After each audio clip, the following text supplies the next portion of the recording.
It's great to be with you this morning, both here in the building and for those joining us online today. It's really good to be here.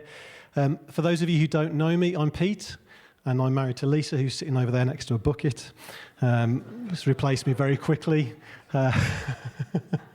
Not Gillian, sorry, the actual bin that's next to Lisa, because there's a drip. He's called Marcus, so yeah. Let's carry on down the row. I was determined to take this seriously this morning.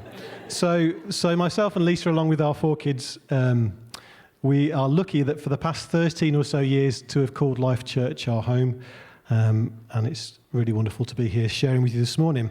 And it's been a while since I've preached. I think the last time was actually during lockdown when we were doing everything online. So I was just speaking into my iPad. So it's nice to be here back in the flesh. And talking of flesh, we're going to be looking at earthly things today, physical things today. We'll be looking at creation. See, the title of this talk is Creation Cares.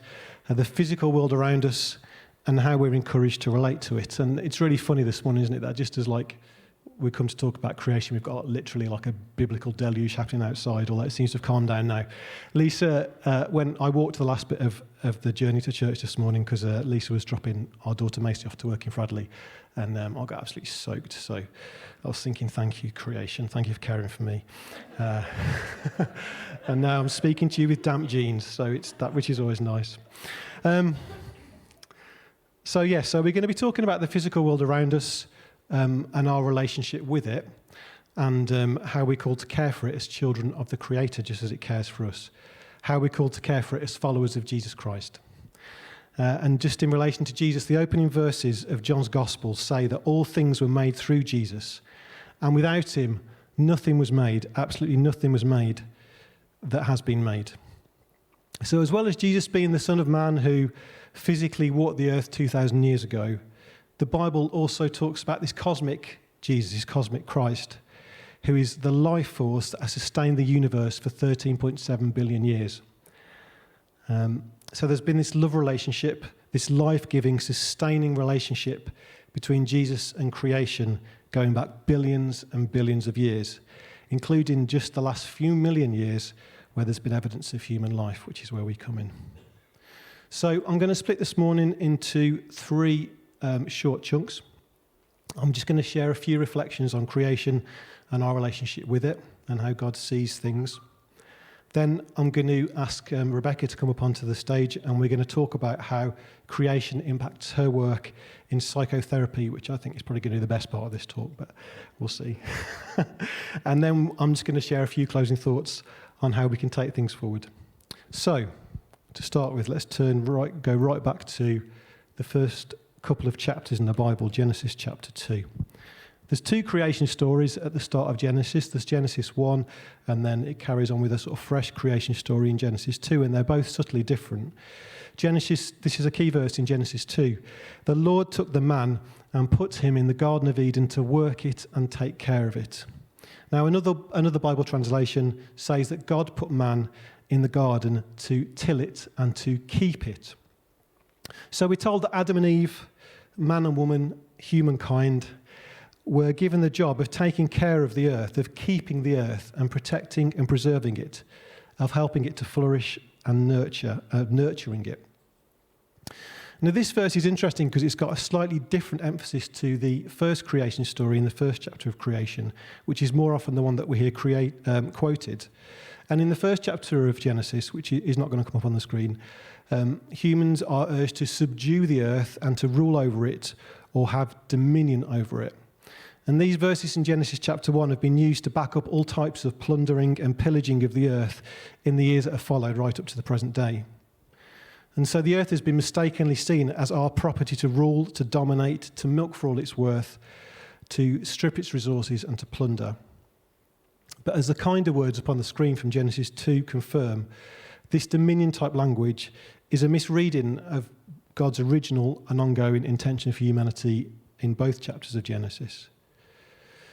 If we go back to Genesis 1, we're called to rule over creation, the Bible says, in the same way that sun and moon are called to rule over the day and night, in a pattern, in a rhythm that brings life and light. Our primary role has always been to humbly take care of and keep the world around us, working in harmony with it, not against it. So how's that going? You can imagine God with his head in his hands saying, I gave you just one job. Just one job. We don't need to be a scientist to see how humanity or how man, and it is often man that has plundered the earth, has handled this. Whether it's the floods, the recent floods in Pakistan, or the droughts in East Africa that we've had over the last few years, whether it's the melting of the North and South Poles that David Attenborough so eloquently and painfully keeps showing us on television, or the hottest temperatures that we've had on record in the UK this summer just a few months ago. You know, things aren't getting any better, to say the least.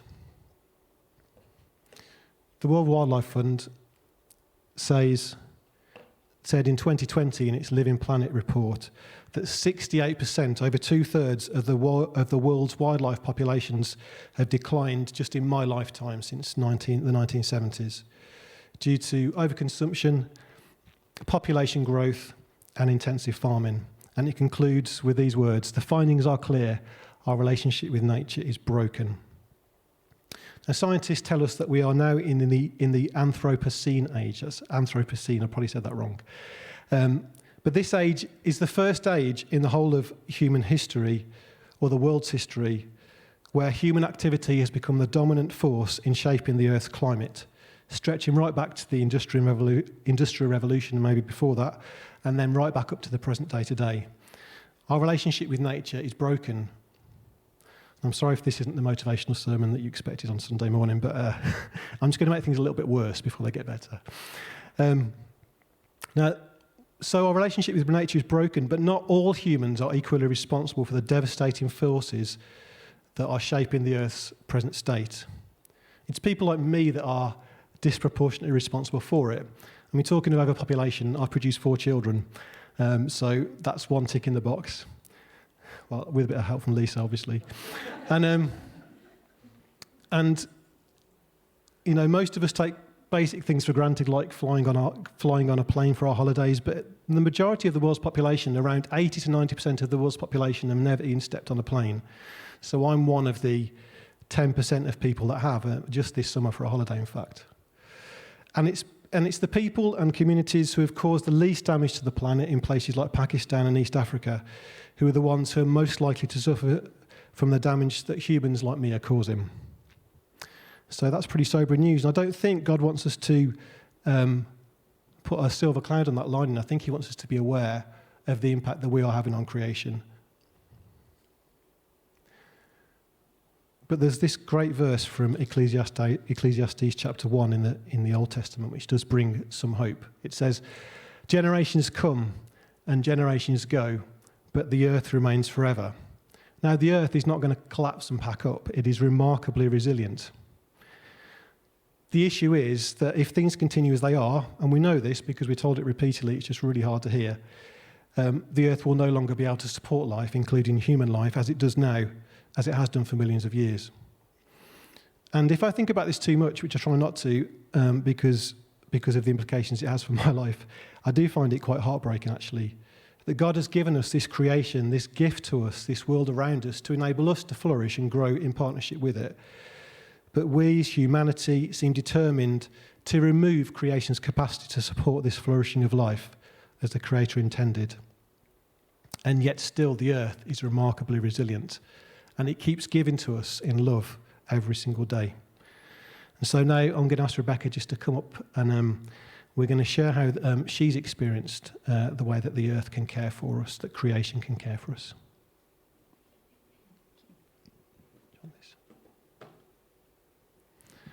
So I'm just going to ask Rebecca a few questions.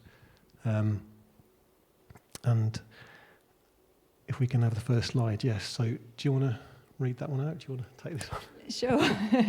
So Pete asked me my name's Rebecca, I'm a psychotherapist, and I work outdoors. But, first question, what is psychotherapy? So psychotherapy is the use of psychological methods, particularly when based on a regular personal interaction, to help a person change behaviour, increase happiness, and overcome problems.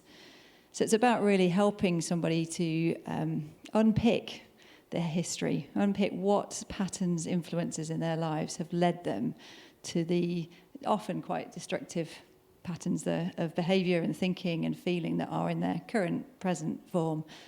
And it's a privileged job. It really is. It's such a privilege to walk with people through some really dark questioning and exploration. Brilliant. So, Rebecca, tell us a bit more about the sort of ecotherapy elements of this psychotherapy work that you do. Okay, so I have a great privilege because this is my office. Nice. I get to walk with my clients or be outdoors with my clients, and it is just the best office in the world, really. We go outdoors, we walk, we sit, we explore the space around us. It's amazing because it offers a lot more than a therapy in a room can offer, from my perspective. We can use the body, we can use movement, we can use pace of movement. So if someone's finding something difficult, they tend to walk really fast and talk really fast because they don't want to face the thing that they're struggling with. So just by simply saying, oh, hang on, I'm really interested in that thing you're saying. Can we just slow down? Or maybe let's even stop. And that really allows them to be, safely get in touch with what they're really feeling underneath it all.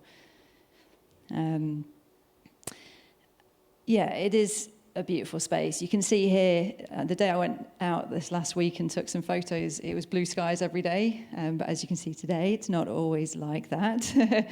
And so one of the great things about doing outdoor therapy is that you go out in all weathers. I go out in all weathers. I offer that option to the client. We can go online if they prefer not to, but for them to know that I'm willing to walk out with them in their journey, whatever's going on, whether it's storming, snowing, sunny, that says a lot to the person that I'm working with. I've got a quote from one of my clients, which I'll just share with you. Having experience with indoor therapy where I've sat across from a counsellor in a small room for an hour, the most immediate difference is the freedom of the outdoor experience. I would struggle to be as honest and candid about my thoughts and feelings as I am when I'm outside. There's a great deal to be said of standing out in the open, speaking your truth and feeling it leave you and be carried away. To also be moving, to be active and purposely walking through thoughts, encountering and leaving things during a session. This can change your outlook towards the amount of agency and power you have when facing problems. For me, outdoor therapy has been a groundbreaking experience. So why do you think nature is so important, the outdoors is so important to these sessions? What specifically does it bring that you wouldn't get if you were sitting in a room together with someone, other than what you've just already shared? Yeah, there's loads. Nature's a playground, isn't it? There's so much out there. I work with clients outdoors, and I've had clients throwing sticks at trees, and there's material around us we can use in every interaction. You might come across pathways, and I often allow my clients to lead where they want to go. Do you want to be in the woodland area? Do you want to be in the open spaces? What are you drawn to today in this session? And what is it about being in the open that matters to you today? How's that helping you? So it really gives us a lot that we can use. It's a massive resource. There's so much we can, kind of locate yourself in the land. How does that tree represent something for you? And we can be really actively involved with the everything that's around us in the environment. One thing that a therapist often does is something called mirroring, where a client brings something, they're feeling something, and you're there to kind of help them experience that, mirror it back to them in some degree. And what I found is that actually nature does a lot of that for us. So, for example, on the course I went on, someone talked about going down to the ocean when she was feeling, raged, and the ocean was roaring with her, and she felt met in that moment in her emotion. And that's certainly the experience I've had myself and a lot of my clients have when we're out and about. Are there any other specific examples of interactions where nature has helped a client that you can think of? Yeah, definitely. So you move on to the next slide. I don't know if you can see this, but there's a massive tree that's laid on its side. So I remember walking through this particular bit of woodland with a client who was talking about some of the things that had happened in her life, and how in that moment she was just feeling like the foundations, everything that she knew had shifted and changed. And we came across this tree, and she just said, that's how I feel. I feel completely uprooted. My roots have been ripped from my ground. And that just spoke into her moment, into her experience. Sometimes we can't find words for things, and then nature gives us the words to express it. The next slide. This is a particular part of the woodland. It's what I find fascinating is that different parts of the area that I work in seem to lend themselves for different aspects of the work. But this is an area where there was a couple of paths that the client could choose to walk down, and that was one of the things we were looking at. She literally said, "Oh, I feel like I could either do this or I could do that." And we're like, well, let's walk that out. Let's see what that's like. Here are two paths. Which does this represent and which does that represent? So this path represented for her a choice to be really rageful in this thing that she was talking about. So we started walking down that path. It was blue skies at the beginning. As she started talking about how she was feeling and how these options were there for her, the wind starts picking up and bits from the trees start dropping down. Rain starts, and then it turns to hail. And we're just like, this is ridiculous. We ended up retreating back into a covered space, which was reflective of what she'd done in her psychological walk. She'd found herself feeling really angry, but couldn't cope with the emotions. So she'd retreated inside herself. And just walking that out showed her so much. Eventually, we had to move out of that space because time was coming to the end and we needed to get back to the car park. And said, which route do you want to take now? And she said, well, we'll go the other route, please. And as we did, the weather calmed and the sun came out again. It was remarkable. We were laughing about it because we couldn't quite believe how much the mirroring was happening before us. I've recently been walking through with a client the end of life of her partner, a long-term partner. And, nature is seasons, isn't it? There's change. We've been going through autumn, winter, and it just has reflected so much for her about the seasons that she's walking through and that her partner's been walking through. He's died now, and we're still working together, and there's glimpses of, spring will come. There is hope beyond this season, and so nature gives us so much permission. If we're in a stage where we need to drop things, how much permission is there in autumn to drop our leaves and take some time just to rest? It gives us so much.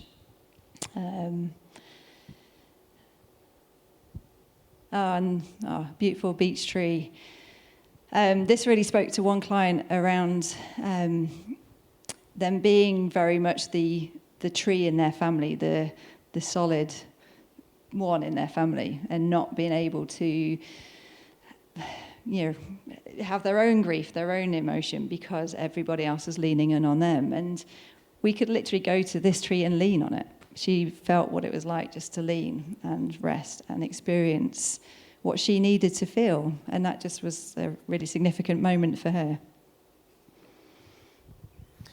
I'm sure there's loads of other examples you could share as well. But how can we, Rebecca, appreciate nature ourselves and engage with it in our everyday lives? How would you recommend that we do that or try that? So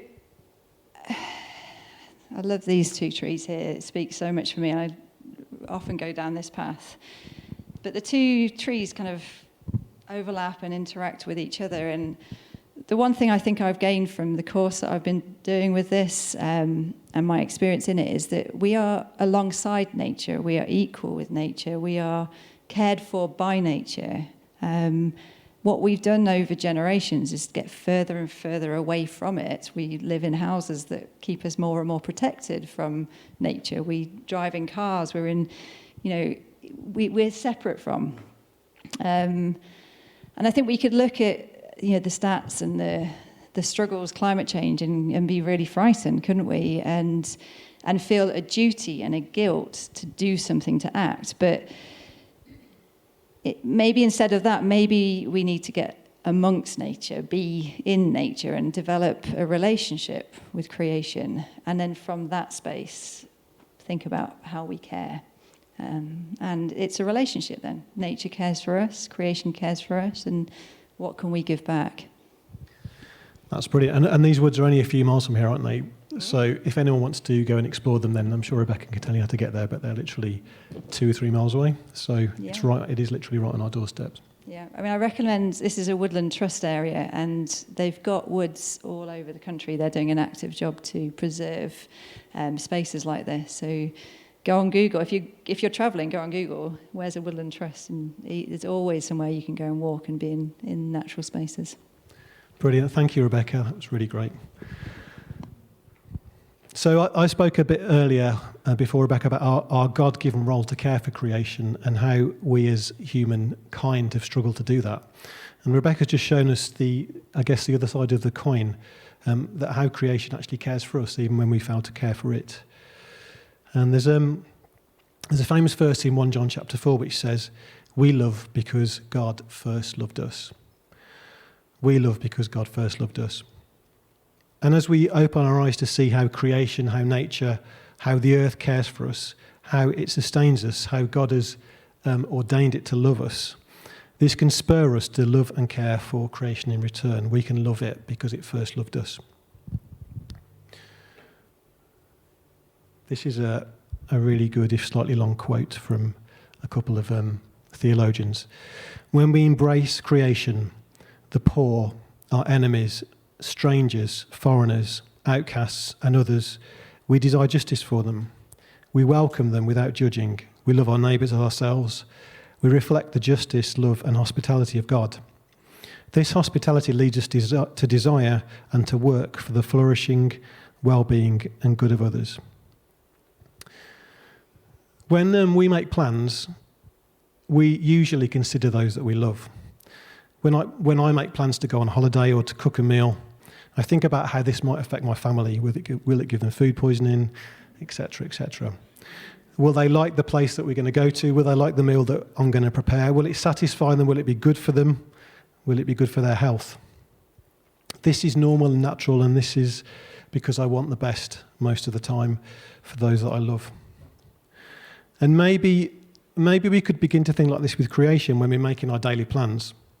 How might this journey, this meal, this purchase affect the world created around me, affect my brothers and sisters on the other side of the planet, as well as the human ones that I love here and now? It's just a small shift in mindset, but it can be a significant and life-giving one, and a rewarding one too, and it's just simply about being aware of what's around us. And it's not something that's expensive either. There's loads of affordable ways that we can do this. And maybe if we are out of the habit, as I guess many of us during lockdown we did this, but maybe we've got out of the habit now, we could plan a rendezvous with nature. We could go for a walk, we could grow something, whether inside or outside the house. We could just spend some time outside at night looking at the stars. Just do the things that we used to do when we were kids maybe. And the reason for that is because God is there. God is here. He's waiting to meet with us in his creation gift to us. And there's such a massive part of God's character that's revealed through creation that we miss out on if we don't just stop and enjoy it. So we can work together with God. We can take care of God's world as it takes care of us. And I'm just going to finish now with a poem from a famous poet who died recently called Mary Oliver. It's called When I Am Among the Trees. When I am among the trees, especially the willows and the honey locust, equally the beech, the oaks and the pines, they give off such hints of gladness. I would almost say that they save me, and daily I am so distant from the hope of myself, in which I have goodness and discernment, and never hurry through the world, but walk slowly and bow often. Around me, the trees stir in their leaves and call out, stay a while. The light flows from their branches, and they call again. It's simple, they say, And you two have come into the world to do this, to go easy, to be filled with light, and to shine.